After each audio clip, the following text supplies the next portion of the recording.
오늘은 신약성경 마태복음 13장 44절에서 50절까지 읽겠습니다. 다 찾으셨습니까? 소리내어서 읽겠습니다.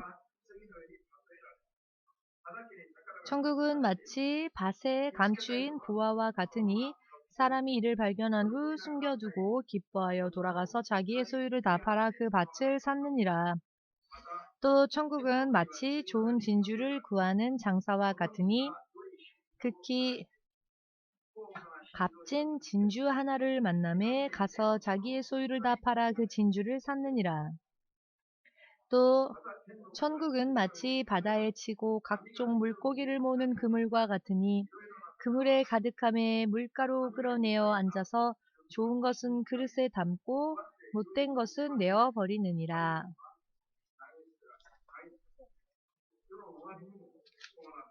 세상 끝에도 이러하리라. 천사들이 와서 의인 중에서 악인을 갈라내어 풀무불에 던져 넣으리니 거기서 울며 이를 갈미 있으리라. 아멘. 기도하겠습니다. 지금도 살아 역사하시는 만군의 주 되신 하나님, 모든 존재하는 세계는 당신의 계획하심 속에서 지어진 세계이며 그 안에 있는 모든 것도 주님의 손으로 인해 만들어진 피조물입니다. 우리의 머리카락 한 올조차도 하나님께서는 세고 계시며 하나님의 통치하심은 너무나도 세밀하게 미쳐 있으며 우리들보다도 더 민감하게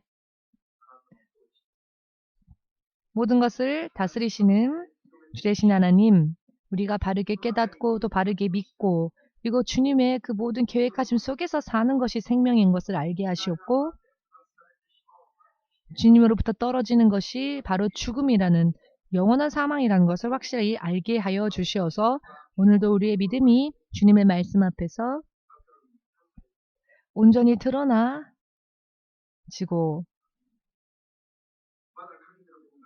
아직도 부족한 부분이 있으면 주의 진리의 말씀으로 다시 또 만들어 갈 수 있도록 도와주시옵소서. 의인은 더욱더 의의 길로 가며 성장하며 성숙하며 예수님의 장성한 그 분량에까지 이를 수 있도록 도와주시옵소서. 영원히 주의 보좌의 옆에 우리도 함께 앉을 수 있게 하시옵고 주님과 함께 고을을 다스리는 약속 가운데에 우리가 그것을 받을 수 있도록 그 약속을 받을 수 있도록 축복하여 주시옵고 진실로 지금까지 구원의 약속 가운데에서 아직 온전히 성화되어지지 못하고 거듭나지 못한 주의 자녀들이 이제 밤낮으로 자신의 영원한 생명을 위하여 스스로 믿음의 길을 생명의 길을 찾아내어 그 길을 걷게 하여 주시옵소서. 예수 그리스도의 이름으로 축복하옵나이다. 아멘.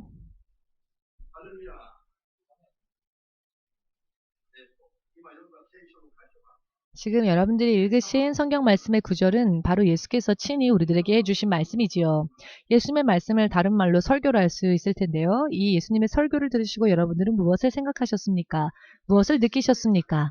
예수님은 하나하나 설명하지 않으시고 한 가지 또는 두 가지 비유로서 말씀하시고 천국은 마치 이와 같다라고 세 가지 정도의 비유를 들어서 설명해 주시고 또 세상 마지막 날에는 천사들이 와서 의인들 가운데 있는 악인들을 골라내어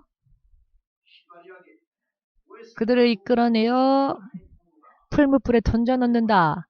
이와 같은 설명으로 예수님 말씀이 끝이 났습니다. 그리고 오늘 읽은 우리 본문 말씀이 바로 이 말씀이었죠. 하나하나 예수님은 세밀하게 자세하게 설명하지 않으셨습니다. 일일이 부탁합니다. 믿어주십시오 라고 부탁하지 않으십니다. 오직 선언하십니다. 선언하십니다. 귀 있는 자는 들을지어다. 오늘 말씀의 포인트는 의인들 가운데 섞여있는 악인을 골라낸다라는 말씀입니다. 하나님께서 분리하시고 갈라내신다는 것입니다. 불 속에 던져넣기 위하여서. 이와 같이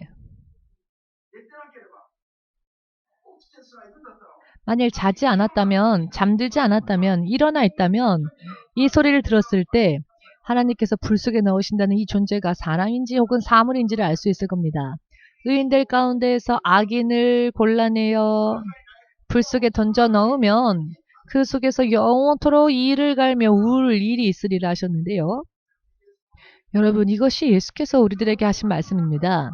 예수님의 말씀, 설교의 모범 중의 설교라고 할 수 있지요. 설교를 하려거든 이렇게 해야죠. 더 이상의 보충이 필요 없는 완벽한 설교가 예수님의 말씀입니다. 믿으신다면 주께 영광 누리시기 바랍니다. 말씀이 듣기 어렵다, 말씀이 너무 힘들다라고 하시는 분들은 오늘 깨어서 이 말씀을 들으시기 바랍니다. 예수께서 하신 말씀은 사람의 감정이나 기분에 상처를 주기 위한 말씀인가? 혹은 울며 부르짖을 수밖에 없는 운명의 사람들을 깨어나게 하고 경고하셔서 미리 그 속에서 깨닫고 나오도록 예수님께서 가르쳐주고 계시는 것인가? 그 어느 누구도 이야기하지 못하는 것을 예수께서 사람들에게 오해를 받으시더라도, 사람들의 미움을 받으시더라도 관계없이 있는 그대로의 사실을, 진실을 그대로 진실만을 전하시는 분이 예수님이 위에 계십니까? 여러분, 사실은 설교는 이와 같이 그저 3분만으로 끝나도 상관없습니다. 들을 귀만 있다면은 단순히 3분 만에 설교가 끝난다 할지라도, 예를 들어서 해일이 덮쳐올 때, 쓰나미가 덮쳐올 때 설교를 해야 한다면 무엇라고 설교해야 할까요? 여러분, 동경의 남부 그 부근에서 시각은 지금 2020년 7월 19일을 가리키고 있고, 이렇게 이런저런 부연 설명을 첨부하면서, 자, 이해되셨습니까? 아멘? 네, 아멘. 하면서, 자, 지금의 시각은 이미 오다이바에 쓰나미가 임했습니다. 이런 식으로 일일이 듣는 자들을 납득시키기 위하여서 자세하게, 구체적으로, 면밀하게 해일의 유래까지, 쓰나미란 무엇인가까지 이야기하면서, 쓰나미라고 하는 것이 무엇이냐면 말입니다. 라고.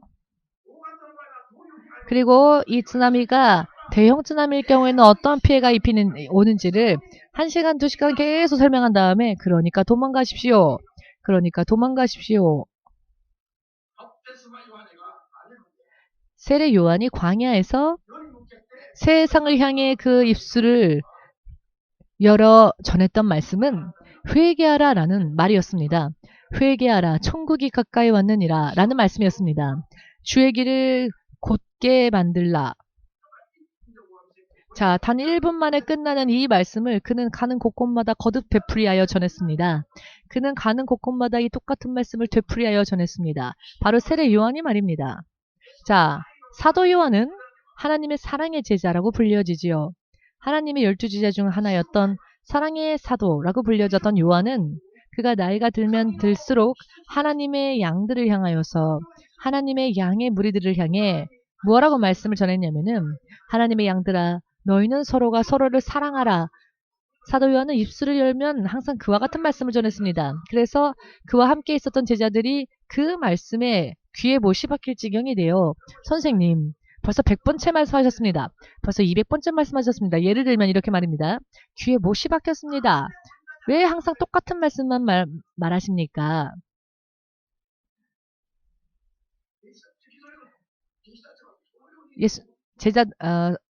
요한과 함께하던 요한의 제자들이 그런 질문을 할 정도였습니다. 왜냐하면 사도 요한은 가는 곳곳마다 항상 똑같은 말씀을 되풀이했습니다. 서로 사랑하라. 내가 다시 말하노니 서로 사랑하라. 이것이 그의 설교였습니다.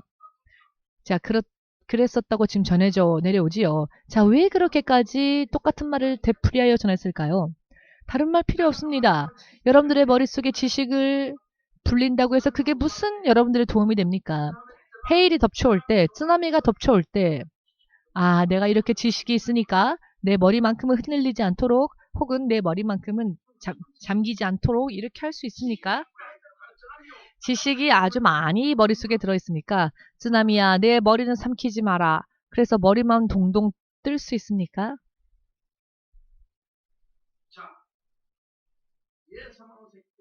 예수께서 하신 말씀, 예수님의 설교는요. 예수님의 설교를 우리가 지금 들으면서 우리가 느껴야 하는 게 있습니다. 예수님은 있는 그대로의 말씀만을 전하셨고 불필요한 설명은 커트하셨습니다. 불필요한 것은 커트하시고 가장 중요한 것만 한번 말씀하시면 이것이 무엇을 의미하는지를 음미하지 않으면 안 됩니다. 그리고 이 의미를 깨달을 수 있도록 들을 수 있는 귀를 듣는 자가 가지지 않으면 됩니다. 그렇기 때문에 예수님께서는 설교하시는 동안 길게 자세하게 부연 설명하지 않으셨죠. 그런데 예수께서는 어떤 말씀하셨냐면 보라, 들으라. 이와 같은 말씀은 귀 있는 자는 들으라, 보라 라는 말씀을 많이 하십니다. 다른 부연 설명을 하시지 않으셨던 예수께서 귀 있는 자는 들어라, 보라 이와 같은 말씀은 곳곳마다 하셨습니다. 왜 그렇게 하셨는지 여러분 의미가 보이십니까? 듣고 생각하게 하시기 위함입니다. 귀는 자기가 가져야 합니다. 그리고 들려왔다면 어떻게 해야 하느냐? 반응을 해야 합니다. 살기 위한 이야기이기 때문에, 생명에 관련된 이야기이기 때문에 오늘 바른 사람들 가운데서, 즉 의인들 가운데에서 그 속에 섞여 있었던 악인들을 골라내어 불에 던진다. 그것도 풀무 속에 던져 넣는다. 라고 하는 이 말씀이 어떠한 것을 의미하고 있는지, 의인들 가운데서 악인을 골라내신다는 게 어떠한 말씀인지 이사야서 34장 16절의 말씀을 보시면, 이사야서 34장 16절을 보시면 주의 모든 말씀은 짝이 있게 만드셨다 했습니다. 주의 말씀은 하나도 빠진 것이 없고 그 짝이 없는 것이 없다. 암수처럼 짝이 있다는 겁니다. 하나님의 말씀은 빠진 것이 없고 그 짝이 있다고 하셨습니다. 만약 여기에 암수가 있다면 여기에는 또 순놈이 있고 저쪽에 순놈이 있다면 이쪽에 암놈이 있듯이 이렇게 하나님의 말씀도 짝이 있다는 것입니다. 항상 관련되어 있으며 빠진 것이 없고 짝이 없는 것이 없다는 것입니다. 오늘 이 타오르는 풀무 속에 던져버리신다고 말씀하셨을 때, 가르신다 그리고 던져버리신다 라고 하는 말씀이 있다면 이 말씀에 관련되어진 짝이 되는 말씀이 또 어딘가 있다는 것이죠. 성경은 이와 같이 기록되어졌습니다. 왜냐하면 예수의 입술에서 나온 말씀을 주의 성령께서 기록해 하셨기 때문입니다. 이해해 주십니까? 그렇기 때문에 예수님께서 여기에서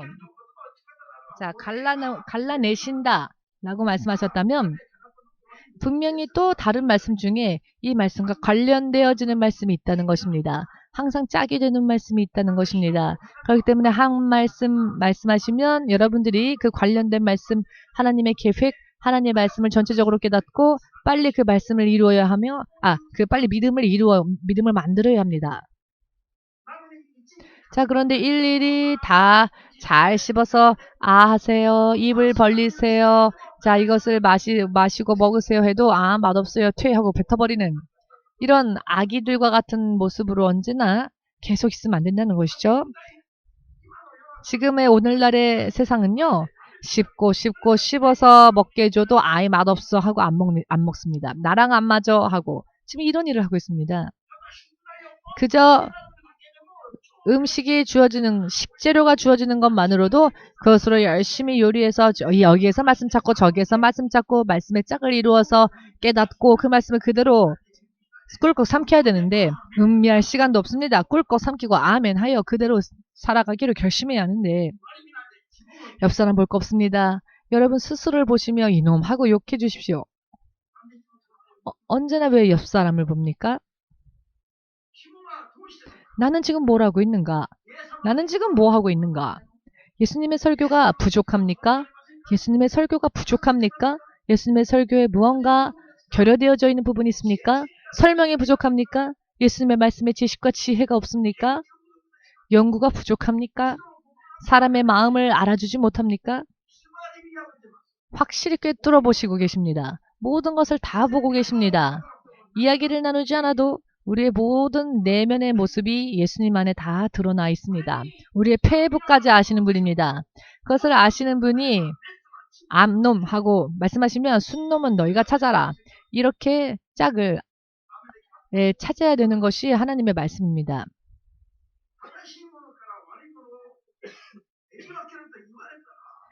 자, 의인 가운데에서 악인을 갈라낸다. 그리고 풀무불에 던져 넣는다. 그 악인을. 이런 말씀을 하셨다면 우리가 이 마지막 때에 빨리 머리를 회전시켜야 합니다. 성경의 말씀을 다 찾으면서 그러면 아담의 가족은 몇 명이었지? 4명이었나? 4명 중에 하나였던 가인은 갈라내어져 버렸지? 성경 전체가 이런 메시지를 전하고 있습니다. 짝이 있다는 겁니다. 쌍이 있습니다. 할렐루야.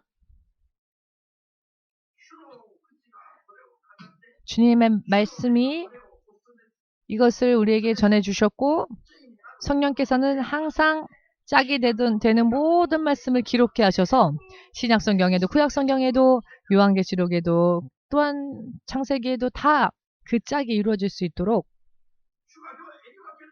자, 오늘 주님께서 갈라내신다라고 하셨습니다. 함께 앉아 있어도 갈라내어지는 자들이 있다는 겁니다. 예를 들어서 쓰레기를 분리수거하는 것처럼 자, 그런데 이게 쓰레기가 아니라 사람이죠. 하나님께서 사람을 갈라내으신답니다. 근데 갈라내어서 풀무불에 던져 넣으신답니다. 사람들이 예수님 앞에 불에 태워버려 소각해야 할 쓰레기와 같은 심판받는 자들도 있다는 것입니다. 이렇게 친히 말씀하신 예수님의 이 말씀이 인정사정 없는 정말 사람의 마음을 아프게 만드는 상처 주는 그런 나쁜 말씀입니까? 혹은 우리를 실제로 살리는 영생의 말씀입니까? 영생의 말씀이라고 믿는다면 마음껏 주님 앞에 영광 돌리시고 설교를 들을 때, 이 말씀을 대할 때, 예배를 드릴 때 우리의 자세에 대해서 지금 깨달아야 합니다. 쓰나미가 덮쳐올 때 아나운스를 어떻게 해야 할까요? 그런데 사실 설교는요. 흐름상 일치해야 합니다. 아나운스와. 예를 들어서 설교는 역사를 공부하는 그런 내용을 전하는 게 아닙니다. 예루살렘의 유적을 다 파헤치고 역사를 연구하고 하는 게 설교가 아닙니다.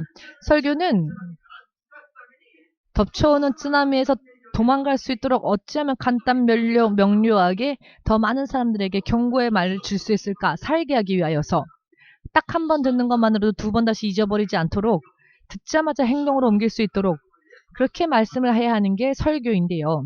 예수님이 전하신 설교야말로 바로 그와 같은 말씀들입니다. 여러분은 그것을 인정할 수 있습니까? 사실은 지금 다만 5분, 10분 설교에 설명한 이것만을 여러분들이 깨달으신다 할지라도 성경을 대하는 여러분들의 자세가 바뀌어져야 합니다. 성경은요. 연구하는 게 아닙니다. 이 말씀이 나에게 무엇을 명령하고 계시는지 하나님의 뜻을 깨닫고 순종해야 하는 것입니다. 순종의 대상이지 연구의 대상이 아닙니다. 성경이 우리들에게 주어진 것은 이 말씀을 우리들로 하여금 읽게 하여 이 말씀 속에서 생명을 얻게 하시기 위함입니다. 죄에서 급히 빠져나올 수 있도록 경고하시는 말씀이기도 합니다. 음미할 시간이 없다는 것입니다. 속히 해야 한다는 것입니다. 할렐루야. 몇 년이고 믿음 생활 한다고 하는데 누군가가 말하지 않으면 안 하고 권면하지 않으면 안 하고 고치지 않고 한다면 오늘부터 밤에 자지 말고 울어야 합니다. 왜냐하면 하나님과 바르게 교제가 이루어지고 있지 않기 때문입니다. 하나님과 바르게 대화가 이루어지지 않고 있기 때문입니다. 예수님을 믿는다고 하면서도 예수님의 반응이 없고 어떤 일이 일어나도 예수님이 보호해주지 않으신다는 것이기 때문입니다. 심각한 일 아닙니까? 자, 여러분의 뒤통수가 보이십니까? 조그만 손바닥만한 거리라도 있어야 자기의 뒤통수를 볼 수 있죠. 자기의 뒤통수도 모르는 게, 볼 수 없는 게 우리 사람입니다. 자, 우리 형제님의 뒤통수를 스스로 볼 수 있습니까? 못 보죠. 그런데 이 형제님뿐만 아니라 모두가 다 그렇습니다. 사람이란 이런 존재들입니다. 자기 뒤통수도 자기가 못 봅니다. 그러면서 뭐를 의지하고 뭐를 잘났다는 듯이 뭐가 괜찮다고 하는 겁니까? 뭐가 괜찮습니까? 뭐가 새해 복 많이 받으시오입니까? 내년에는 무덤이 120만 늘어날 겁니다. 1년 만에. 지금 이런 세상을 실제로 살고 있습니다. 무덤이 매년 일본에서는 통계적으로 매년 120만의 사람들이 죽고 있습니다. 아무리 새해 복 많이 받으십시오 인사했다고 해서 복 받는 게 아니죠. 왜냐하면 목사들이 영혼의 생명을 전해줘야 될 목사들이 쓰나미에 대해서 설명만 하고 있지 급히 도망가라는 그런 말씀을 전하지 않고 있기 때문입니다. 자, 오늘 예수님께서 갈라내신다고 하신 말씀, 자, 이 말씀을 오늘 들으셨으니 두 번 다시 똑같은 말씀을 듣지 않는다 할지라도 오늘의 말씀을 잊지 마시고 이 말씀을 통해 자기를 비춰보고 자기를 돌아보고 지금까지 자신의 믿음이 어떤지를 바라보며 점검하시길 바랍니다. 여러분이 지금 소망하고 있는 게 무엇인지, 손에 넣고자 하는 게 무엇인지, 과연 그것이 여러분들이 죽을 때 어떤 도움이 되어주는지 이것을 1분 만에라도 깨달아야 합니다. 쓰나미가 덮쳐올 때 여러분 지금 손에 쥐고 있는 것을 들고 가져갈 수 있습니까? 가지고 가고 싶은 거 많겠죠? 가지고 가고 싶어서 집으로 돌아갔을 때 그때 쓰나미가 덮쳐온다고 한다면 그것을 알면서도 집으로 돌아가겠습니까? 근데 아니요. 내가 어떻게 그렇게 하겠어요? 라고 하면서도 실제로 그런 상황이 터지면 막상 그런 일이 터지면은 어리석게도 집으로 갑니다. 그 위험한 곳으로 돌아갑니다. 그것이 사람입니다. 할렐루야.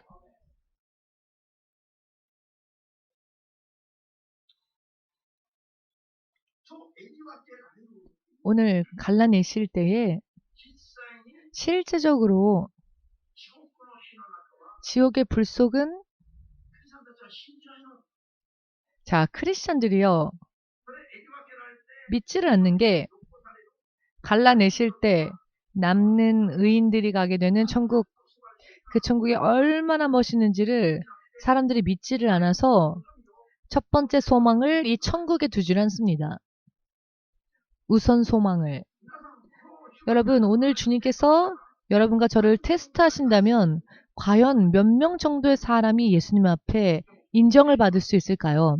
오늘 진짜로 주님이 여러분과 제가 알지 못하는 주님의 방법으로 우리를 테스트하신다면 과연 얼마만의 사람들이 바른 방향으로 나아갈까요? 생각해 보시는 게 여러분들에게 유익하다고 믿습니다. 왜냐하면은 주님께서는 모두가 평화로다, 안전하다 라고 할 때, 안일하게 살 때 바로 그때 돌연 아무 예고 없이 오신다 하셨기 때문입니다. 그렇지만 예수께서 다시 오실 그 날은 가까이 오고 있습니다. 대부분의 사람들이 생각하는 것보다 더 빠르게, 더 급하게 공중에 임하실 것입니다. 여러분들이 세상 안에 있는 것을 구할 때 그 열심, 그 세상에서 일할 때에 혹은 세상에서 노력할 때에 그 10분의 1이라도 믿음을 위하여서 투자하지 않는다면 투자하지 않는 사람들이 제가 보았을 때 대부분이 그랬습니다. 최근에 주의 종으로 부름받은 사람들 가운데서도 휴거에 합당하지 않다라는 메시지를 들은 사람들이 몇 명이나 있지요. 이 사람 저 사람 이야기를 하는데 메시지가 동일했습니다. 지금 휴거에 합당하지 않다는 것입니다. 지금 이 사람들이 우리 2세대의 사람들이 살고 있을 때 그 일이 일어날 때 만약에 그 일이 일어난다면 너는 지금 늦어버린다. 준비하라 라는 경고의 메시지를 받은 사람들이 몇 명이나 있지요. 여러분 이것은 천국을 지으시고 천지만물을 지으신 하나님의 경고의 말씀입니다. 급히 속히 쓸데없는 것을 다 버리고 주의 말씀에 순종할 수 있는 믿음이 서지 못하면 제가 아니라 주님께서 그 사람을 갈라내신다는 것입니다.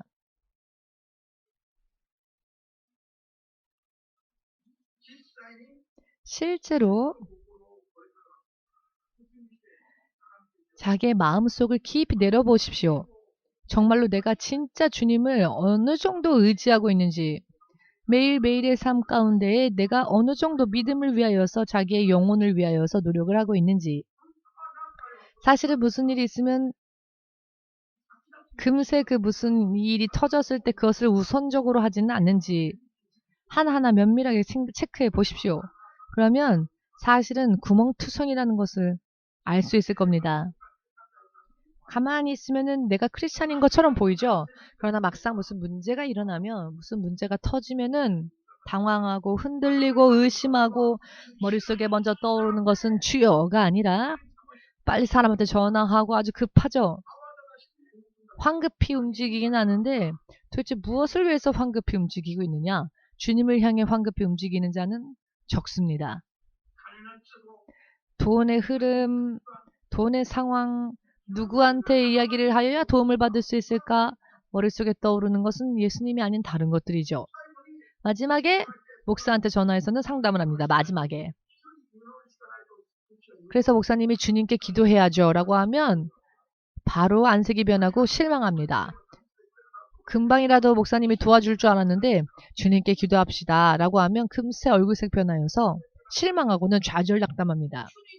아니 주님을 의지하자라고 하면 그것이야말로 최고의 길이고 역시 그 길밖에 없지요 라고 말을 해야 하는데 오히려 사람들이 상담하러 와서는 제일 실망하는 말이 주님께 기도하자라고 하는 말을 하면 실망합니다. 그런 마음들이 얼마나 우리 안에 많이 숨어져 있는지 아십니까?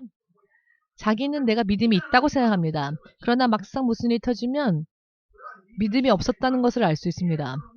제가 20몇 년 동안 예수님 안에서 살면서 제가 지금까지 지켜본 체험의 이야기이기도 하는데 때로는 내가 너무 지나친 걸까? 내가 너무 깊이 생각한 걸까? 라고 생각한 적도 있었지만 역시 시간이 지나면은 결과가 드러나는 것을 보았습니다. 할렐루야. 아멘 되십니까? 오늘 44절에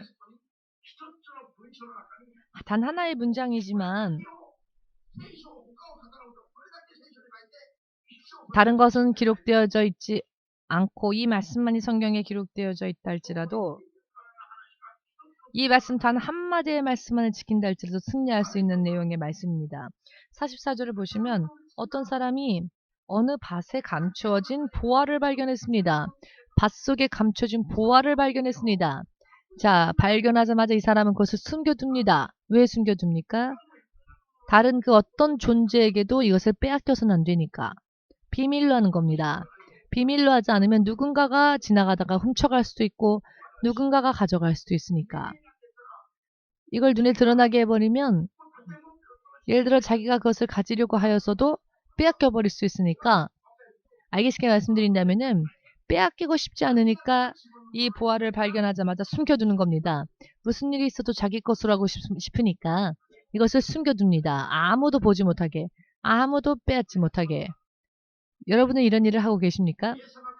예수님으로부터 받은 이 놀라운 축복과 이 놀라운 은혜, 이 은혜를 단 하나도 빼앗기지 않기 위하여 여러분들은 어느 정도 노력하고 있습니까? 노력하고 있지 않으시죠? 지금 화를 내고 있는 게 아닙니다. 현실의 이야기를 하는 겁니다.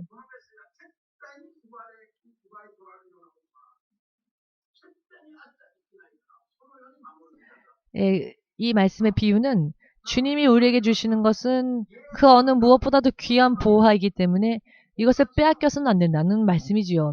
그런데 오늘날 사람들은 예수님의 이름을 아무것도 아닌 것에 넘겨버리고 금세 손에서 떼어버리고 교환해버리고 하나님이 아니라 다른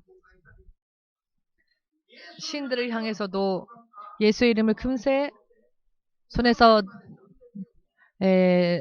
놓아버리고 다른 것들과 어울리고 그것은 자기에게 주어진 예수 이름을 빼앗긴 상태가 되어버립니다. 다른 사람이 가지고 가버린 것과 다를 바 없는 상태가 된다는 것입니다. 이 한마디의 말씀만으로도 오늘날 세상의 교회들이 예수 이름을 얼마나 많은 우상들에게 빼앗기고 있는지 사탄의 세력에게 얼마나 빼앗기고 있는지 오직 예수님만이 나에게 영원한 생명을 줄 수 있는 구원주이며 그 이외에 다른 신이 없는데 자 그리고 이 사람이 말입니다. 그 보화를 발견하고 나서 즉시 이것을 숨기고서는 어떤 일을 하느냐면은 바로 집으로 돌아가서 자기의 전 재산을 다 팝니다. 자기의 전 재산을 다 팔아서 그 후에 다시 돌아와서는 그 보물이 숨겨져 있는 그 밭을 사들입니다. 그 밭에 보화가 있다는 것을 비밀로 말입니다. 여러분 이 정도로 가치가 있는 것이 여러분들과 제가 발견한 바로 예수의 이름입니다. 성경은 또 더더욱 전 재산이라고 하는 말씀이 또 쌍을 이루는 말씀을 찾아야죠. 생명을 다 하면서까지라도 이것을 손에 넣어야 한다. 생명을 들이면서라도 이것을 내 것으로 해야 한다. 전 재산은커녕 내 생명을 걸고서라도 이 내가 받은 구원의 이름 예수 이름은 그거는 누구에게도 빼앗겨서는 안 된다는 말씀. 이와 같이 확실하게 우리가 살면 결코 생명을 잃지 않을 거라는 겁니다. 그런데 그 심중은 깨달으려 하지 않고 오늘도 왜 이렇게 어려운 말씀하시지? 걱정스러운 눈초리, 따르기 힘든 말씀한다. 아, 못 쫓아가겠다, 못 따라가겠다. 그런 이야기를 하려는 게 아니라 여러분들의 생명을 절대로 빼앗겨서는 안 됩니다. 라고 하는 이야기를 하려고 하는 겁니다. 아멘 되십니까? 육의 생명을, 육의 목숨을 건다는 것만 생각하지 주께서 우리에게 주실 약속과 상의 면류관을 모르니까 영적으로 걱정하는 겁니다. 좀 쉽게 해주세요. 좀 부드럽게 해주세요. 좀 부드럽게 하는 거로는 안 됩니다, 여러분. 지금 우리가 가지고 있는 이 육신은 예수님을 믿고 또는 믿지 않고 관계없이 사람의 육신은 120년 전으로 떠날 수밖에 없습니다. 그러나 육신의 끝에는 영원히 썩지 않는 영생이 기다린다라고 주께서 약속해 주셨습니다. 여러분들이 새 옷을 사면서 새 옷을 사 놓았으면서도 새 옷은 입지 않고 20, 30년 전에 샀었던 낡은 옷만 입습니까? 그런 분 없을 겁니다. 낡은 옷은 새 옷을 샀을 때에는 낡은 옷을 대체적으로는 처분하지요. 왜냐하면은 새 옷을 계속 사고 있으니까.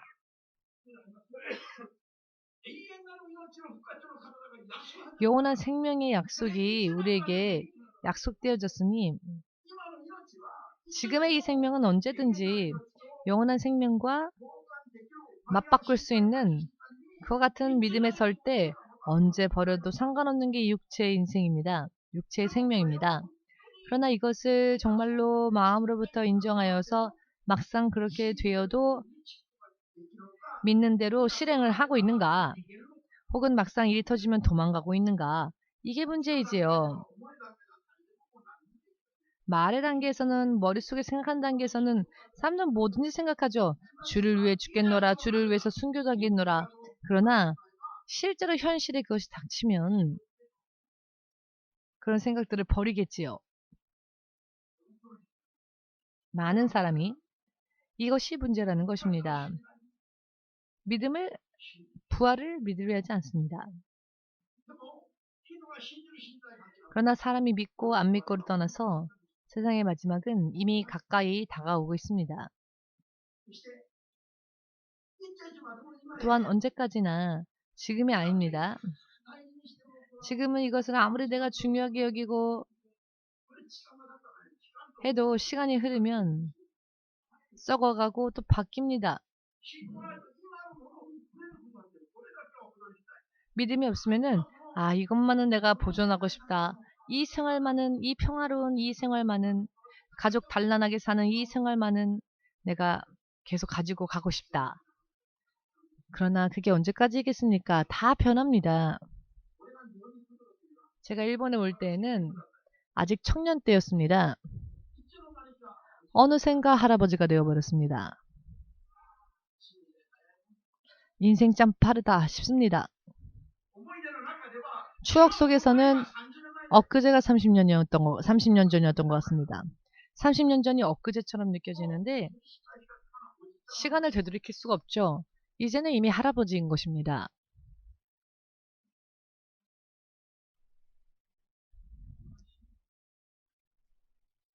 공허합니다. 인생 공허합니다. 눈 깜짝할 사이입니다. 지난주에 왔다 히키 아키코상이 성가대에서 찬양을 했었는데 지금은 절반의 모습으로 돌아왔지요. 이렇게 거짓말처럼 변합니다. 일주일 전과 일주일 뒤가 지금은 완전히 반이 돼버렸죠. 몸속에서 5kg 내 몸의 것이 아닌 5kg의 것이 빠져나왔습니다. 몸속에 5kg를 들고 다녔던 겁니다. 전부 다 앞에서 15kg 체중이 빠졌다고 들었습니다. 지금 이제 뭐 클래식 발레도 할 수 있지 않을까요? 아주 몸이 가벼워져서. 인생이 이렇게 바뀐다는 것입니다. 일주일 전의 기분과 지금의 기분을 한번 인터뷰해보고 싶습니다. 인생은 이렇게 거짓말처럼 바뀝니다. 이것은 하나의 예지만 근데 모든 인생이 다 그렇다는 겁니다. 바뀝니다. 지난주까지는 주의 뜻을 구하여 죄가 있으면 용서해 주십시오 기도하면서 어찌하면 하나님의 기뻐하심을 받는 하나님의 자녀의 모습으로 내가 하나님께 비칠 수 있을까요? 이렇게 마음을 다하면서 기도했을 겁니다. 근데 이 모든 아픈 과정을 다 통과하고 지금은 더 이상 그런 기도하지 않겠죠. 지금은 감사합니다라는 기도를 하겠죠. 할렐루야 찬양하는 기도를 하겠죠. 모든 것은 지나갑니다. 베드로전서 1장 24, 5절 말씀을 보시면 사람의 인생은 들의 풀과 같다라는 말씀이 있습니다. 꽃은 시들고 떨어지나 그것이 사람의 육신의 인생이랍니다. 하나님 없이 사는 사람들의 육체 인생이랍니다. 한때는 아름답지요. 한때는 화려합니다. 들의 꽃을 생각해 보십시오. 꽃이 피어 있을 때는 그 당시에는 아름답지요. 그것을 보는 사람의 마음을 빼앗습니다. 그러나 꽃이 시들고 떨어지는 것처럼 시간이 흐르면 거짓말처럼 사라진다는 것입니다. 그렇지만 영원히 변하지 않는 것은 무엇이냐? 모든 육체는 풀과 같고 그 모든 영광은 들의 꽃과 같아서 풀은 마르고 꽃은 떨어지되 오직 주의 말씀만은 영원토록 있다는 겁니다. 이것이 사람의 육신의 무한성과 하나님의 영원성을 24절, 25절 말씀만으로 끝이 나버리죠. 설교가. 하나님은 이렇게 한마디 두마디 말씀하시면 우리는 성경 전체를 통하여서 주님께서 오늘 육체는 풀과 같고 그 모든 영광이 풀의 꽃과 같지만 풀은 마르고 꽃은 떨어지되 주의 말씀은 영원하다. 자, 그렇다면 이제 이 말씀과 쌍이 되어지는 그 말씀을 찾기 위해서 성경을 찾아보십시오. 그러면 또 이것과 관련된 말씀들이 많이 나옵니다. 그러면 또 모든 것들이 눈에 들어오게 됩니다. 억지로 예수께서 강요하실 것 없이 스스로 우리가 반응을 보여야 합니다. 깨닫기 위해서 우리가 반응을 보여야 합니다. 쓰나미가 온다라는 경고의 말을 들었으면 쓰나미에 대해서 설명해 주세요라고 말하지 않아도 됩니다. 그냥 도망가면 됩니다. 쓰나미가 온다라는 말을 들었으면 내가 대처해야죠. 어떤 사람은 쓰나미가 무엇인지를 그 와중에 연구하는 사람이 있을 수도 있고 쓰나미의 속도가 시속 몇 킬로인지 그러면 그 스피드에 맞추어서 천천히 도망가도 되는지 혹은 빨리 도망가도 되는지 슬로우 모션으로 도망갈까 아니면은 빠르게 도망갈까 이런 걸 생각하는 이건 물론 자유이죠. 뭘 생각하든지. 의미를 이해하시겠습니까? 예수님은 있는 이야기 영원히 변하지 않는 말씀을 하시죠. 그러면 그 말씀 들을 때 말씀이 길다 짧다 어쩌고 저쩌고 연구하고 해도 좋지만 그러나 주님께서 말씀하실 때 생명을 얻고자 원한다면 속히 서둘러라. 귀 있는 자처럼 생명을 얻기를 원한다면 이 말씀에 또한 쌍을 이루는 말씀을 또 찾아서 빨리 깨달으라. 이런 이야기입니다. 물론 책임은 설교하는 사람에게도 있겠지만 여러분들에게 있습니다. 설교하는 자는 예수님의 설교는 목사님들이 하는 설교처럼 한 테마, 두 테마를 한 시간씩 계속 이렇게 하지 않으셨죠.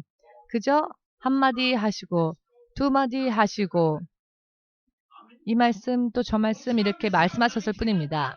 암 혹은 수 이렇게 말씀을 전하시면 말씀을 주시면 우리가 그 말씀을 믿음으로 받아들여서 이 말씀이 진실로 그러한지 어떠한지 그 말씀을 음미하면서 암을 받았다면 수를 찾고 수를 받았다면 암을 찾으며 말씀을 또 찾고 말씀을 상고하면서 깨달았다면 즉시 순종하고 이와 같은 태도가 말씀을 대하는 우리들의 태도가 되어야 할 것입니다. 죄가 범람하기 이전에 아담과 이브의 가정에 가인이 태어났지요. 아담과 이브가 그 가인에게 죄를 가르쳤겠습니까? 죄에 대해서 자세한 모범을 보이면서 교육한 적이 없을 터인데 나면서부터 카인은 결국 자기의 속성에 따라 본능에 따라 자기 안에서 죄를 끌어내어 질투하고 분노하여 살인까지 저질렀습니다. 그런데 이것이 죄라는 것입니다. 여러분들 가운데서도 그것이 전부 숨어 있습니다. 죄성이. 지금 이렇게 멋있는 얼굴, 아름다운 얼굴로 의인과 같은 얼굴로 여기 앉아있지만 사탄이 조금씩 시험해보면 어느샌가 이게 나왔다가 저게 나왔다가 사탄의 뿔이 나왔다가 이게 나왔다가 모두가 다 그럴 겁니다. 자, 어떤 말씀을 드리고자 하는지 의미를 이해하시겠는지요? 물론 초신자들은 잘 이해할 수 없을 수 있지만 믿음 생활을 해보다 보면은 내 안에 얼마나 더러운 것들이 많이 들어가 있는지 보이지 않는 곳에서 얼마나 악한 것들이 내 안에 많이 들어있는지 성령으로 나를 비추어 보면 불순물 나오는 건 불순물이고 나오는 것은 죄투성이라는 것을 알 겁니다. 몇십 년을 믿어도 급히 갑작스레 성화되지 않는 게 사람의 죄성입니다. 이기기 위해서는 싸워야 합니다. 한 가지 나쁜 습관을 버리기 위해서 또 정말 거룩한 주의 자녀가 되기 위해서 성령의 능력을 구하며 죄를 회개하여 이렇게 싸우지 않으면 좀처럼 변화되지가 않습니다. 10년 전에 있었던 죄의 속성이 지금은 10년 지나서 없어졌을까 하고 조금 확인해보면 금세 나옵니다. 물론 옛날보다는 반응 속도가 느릴 수도 있지만 그러나 또 나옵니다. 의미를 이해하시겠는지요?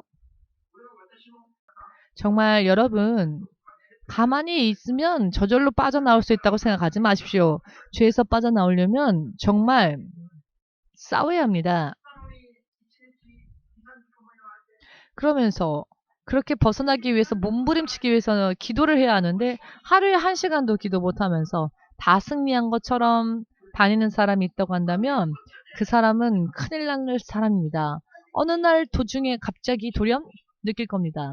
죄의 결박이 이렇게 강하구나라는 것을 자기가 정말로 하나님 앞에서 거룩하지 못하다는 것을 스스로도 알 수밖에 없는 일들이 벌어질 겁니다.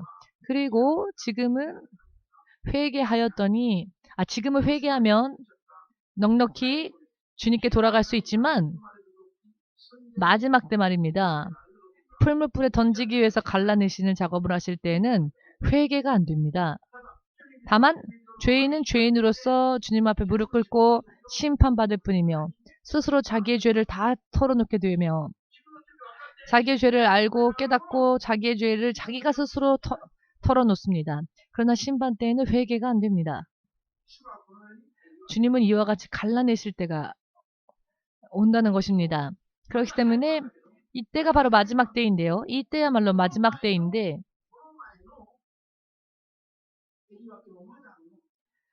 그러나 마지막이 오기 전에도 또 하나님이 나누시는 일들이 있습니다. 그런데 그때는 단계적으로 나누시죠. 개인에 대해서도 그렇고 여러분들에게도 그렇습니다. 예를 들어서 애굽에서 나온 이스라엘 민족이 광야에서 남겨지고 구세대들은 광야에서 쓰러졌고 신세대들과 여호수아 갈렙만이 약속의 땅에 들어갔는데요. 이때 광야에서 쓰러진 자들은 갈라내어져서 남겨지는 자들이 되었죠. 이렇게 단계적으로 또한 가나안 땅에 들어가고 난 뒤에도 아이의 성을 치기 위해 올라갈 때 누가 말입니까? 아간이 이스라엘 속에서 갈라내어져서 돌로 맞아 죽었고 가족이 몰살되었죠. 그리고는 남은 사람들이 그 다음 단계로 들어갔습니다. 이렇게 하나님은 단계적으로 또 악인을 갈라내실 때가 있습니다. 마지막 때뿐만이 아니라 지금 이 마지막 시대를 우리가 함께 살고 있지 않습니까? 지금 이 시대에 우리가 또 하나님이 우리를 다음 단계로 이끄시기 위하여서 또 가르시는데 이 가르시는 기준으로 코로나를 하나님께서 허용하셨습니다. 그 다음 단계에 갔을 때도 하나님과 함께 하시는 자들, 그러나 하나님과 함께하지 못하는 자들 갈라내고 있습니다.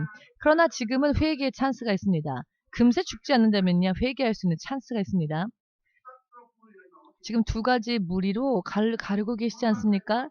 이 단계에서는 무엇을 할 수 있습니까? 남겨진, 갈라내어진 무리는 아직 회개할 수 있습니다. 아, 이러면 안 되는 거였구나 하고 회개한다면 괜찮습니다. 그리고 그 다음 단계에 또 휴거에 들어가는 자와 휴거에 들어가지 못하는 자들, 앞으로의 시대를 통과하면서 휴거에 들어가는 자들과 휴거에 들어가지 못한 자들로 나뉘어지겠죠. 그 후에 7년 대환란이 있겠죠. 그런데 7년 대환란 가운데 전 3년 반 속에서 또 하나님의 인을 받은 자가 있고 받지 못한 자가 있겠죠. 그때 마지막으로 또 하나님께서 떨어진 이삭을 줍는 그런 일을 하십니다. 그런데 전 3년 반 동안에 그 일은 다 끝나버리고 후 3년 반이 되면 구원의 가능성은 제로입니다. 그러나 그럼에도 하나님의 심판은 아직 오지 않았습니다. 예수님의 지상재림은 후 3년 반이 끝나고 나서야 오십니다. 예수님이 막상 이 땅에 오시고 7년 대환란이 끝난 후에 천년왕국에 들어가기 전 아직 7년 대환란 중에 사람들이 살고 있어도 이게 마지막 때인데요. 마지막 찬스가 7년 대환란 중에도 있기는 있으나 전 3년 반에 회개함으로 하나님의 인치심을 받는 자들이 아니면은 후 3년 반에 그대로 들어가 버리면 그때는 회개하려고 하여도 그때는 예수 이름을 부르고 싶어도 안 되며 예수 이름을 불렀다 할지라도 죄가 사함받을 수 있는 시대가 아닙니다.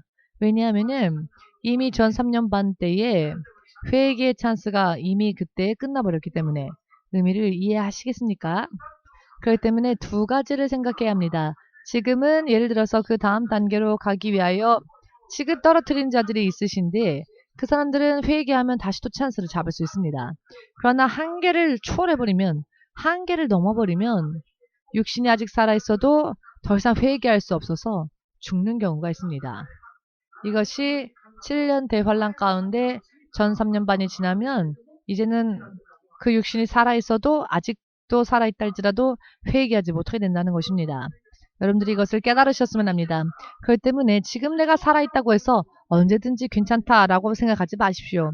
개인적으로 몇 번이나 주님께서 권면하셔도 회개하지 않고 한계를 초월해버렸더니 살아있어도 회개할 수가 없어지는 사람들을 본 적이 있습니다.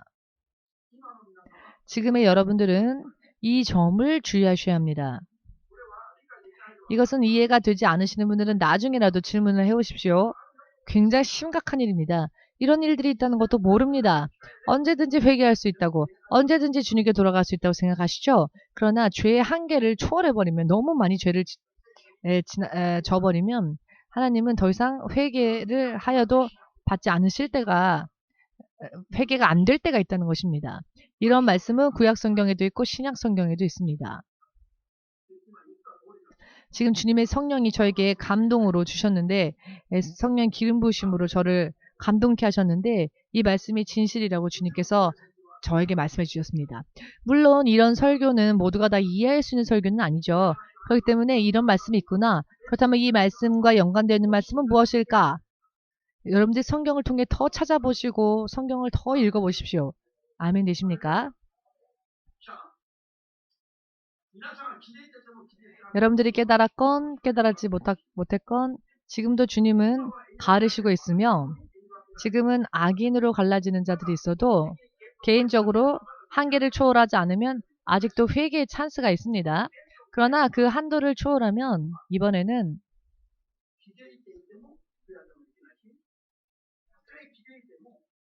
깨달아도 마지막 때에는 회개를 할 수 없게 되어버리면 그때는 더 이상은 회개가 아니라 하나님께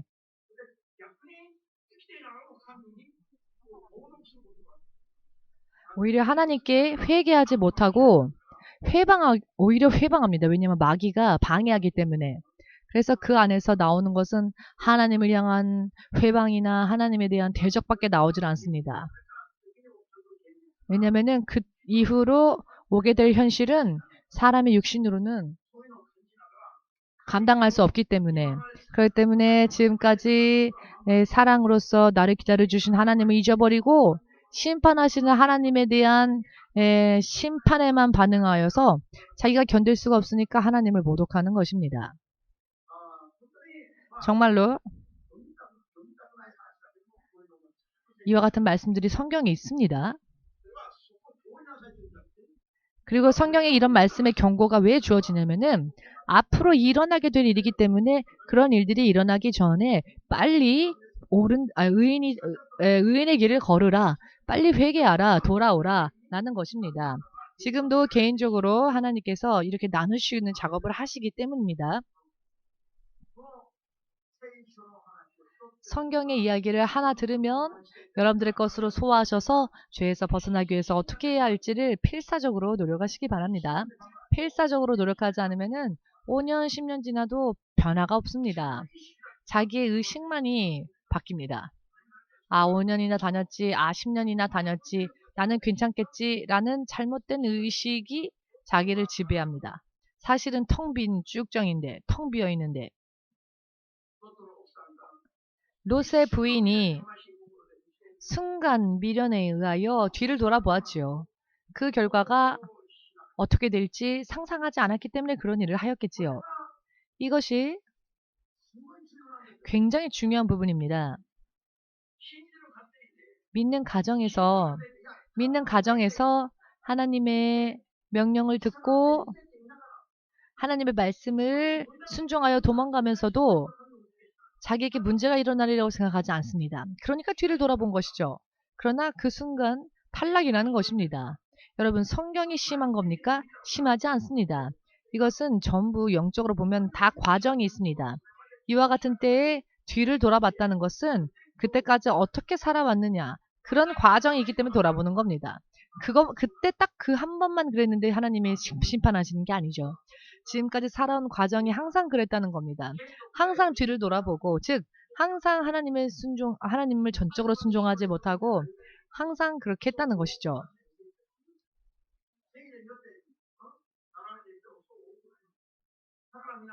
그러니 여러분, 동경 EMC에 오셨다면은 반드시 구원에 이르는 믿음은 어떠한 믿음이 구원에 이르는 믿음인지를 깨달으셔야 합니다. 저는 처음부터 받았는데요. 저는 성령으로부터 계시를 받았기 때문에 그 계시를 받고 성경을 보았더니 성령의 계시와 성경의 말씀이 일치함을 알았습니다. 제가 먼저 신학을 공부하기 전에 하나님이 주신 계시의 말씀을 성경으로 비춰보았더니 일치한다는 것을 알았습니다. 하나님은 이렇게 가르십니다. 성령이 그것을 처음에 알려주셨고 성령의 계시로 알려주셨고 후에 마태복음 3장 7절 이하에 진실로 그와 같은 말씀이 있다는 것을 알았습니다. 그와 같은 감각으로 성경을 읽으니 다 이해가 되었는데 만일 처음부터 제가 이와 같은 하나님과의 교제 없이 무조건 공부만 했다면 신학에 대한 공부만 했다면은 과연 그와 같은 교통이 있었을까요? 여러분 반드시 구원에 이르기를 원합니다. 그러나 그것은 하나님께서도 원하시는 것이고 저 또한 그것을 원하지만 우리 본인들이 그것에 대해서 응답하지 않으면 어쩔 수 없는 겁니다. 오늘부터 더 열심을 내시기 바랍니다. 최선을 다하여서 열심을 내시기 바랍니다. 모르는 분들은 아는 사람들에게 자꾸 질문도 해야 하시고 너무 미안해서 전화 못했다라든지 언제부터 그렇게 양심 있는 분들이었습니까? 모르면은 물어보십시오. 천국은 침노해야 하는 겁니다. 침노하는 자들에게 천국은 침노당한다고 했습니다. 목사님이 피곤하실 것 같아서 전화 못했습니다. 라고 하지 마십시오. 지옥 가서 편지 보내지 마시고 지금 이 때에 아직 이 때에 살기 위해서 열심을 내십시오. 아멘. 할렐루야. 주께서 지금 갈라내시는 작업을 하신다는 것을 잊어버리지 마십시오. 지금 갈라내신다는 것을 잊어버리지 마십시오. 그러나 지금은 회개하면 괜찮습니다. 그러나 마지막 때에는 더 이상 회개가 되어지지 않습니다. 그것을 이해하시고 거의 내가 아직도 부족하다라고 생각한다면 틀림없습니다. 나는 됐다라고 생각한다면 아무것도 모르는 무지함입니다. 목사님도 아직 부족하기 때문에 열심을 내고 있는 겁니다. 내가 괜찮다라고 생각한다면 저는 쓰러지겠죠. 우리는 육신을 떠나는 그 순간까지 안 되어 있습니다. 그러니 항상 의지하고 항상 노력해야 합니다. 그와 같은 믿음에 서셔서 단 한 명의 사람도 떨어지지 않는 하나님의 인정을 받는 믿음이 되시기를 주 예수 이름으로 축복합니다. 자, 우리 예수여 삼창으로 함께 기도하겠습니다.